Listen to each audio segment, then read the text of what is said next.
যেসব লাশ কবরে দাফন করা হয় না, যেমন পানিতে ডুবে মারা যায়, যার লাশের কোনো খবর থাকে না ইত্যাদি, তাদের কবরে আযাব হবে কিনা? খুব গুরুত্বপূর্ণ প্রশ্ন। কবরের আযাব এটা কি সত্য না অসত্য? আযাবুল কবর হাক্কুন, কুরআন এবং হাদিস থেকে সুস্পষ্টভাবে প্রমাণিত। আহলুস সুন্নাহ ওয়াল জামাআতের আকীদা বিশ্বাস হলো মানুষের মৃত্যুর পর কবরে তার সওয়াল জবাব হবে, প্রশ্ন উত্তর হবে। এই প্রশ্নোত্তর যেটা মুনকার নাকির ফেরেশতা করবেন প্রত্যেকটা মানুষকে, সবাইকে এই প্রশ্নোত্তরের মুখোমুখি করবেন, এটা হবে।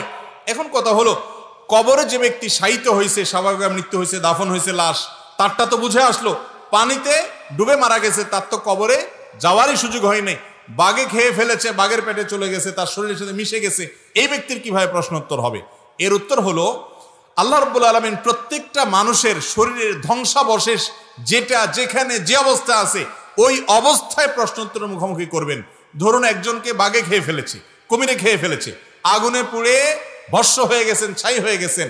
ছাই হয়ে গেলেও তার শরীরের ওই ধ্বংসাবশেষ, ছাই থাকুক আর মাটি থাকুক, কিছু একটা আছে, যেটা আছে ওইটার মধ্যে আল্লাহ তাআলা অলৌকিকভাবে তার মধ্যে রূহ দিয়ে তাকে প্রশ্নোত্তরের মুখোমুখি করবেন। সেটা আমরা দেখবো না, বুঝবো না, উপলব্ধিও করবে না, কিন্তু প্রশ্নোত্তর হবে। এই জন্য কোরআনে কারিমে আল্লাহ রাব্বুল আলামিন এটাকে বলেছেন বারজাখ, ওমিন ওয়ারাইহিম বারজাখুন ইলা ইয়াউমি ইউবআসুন।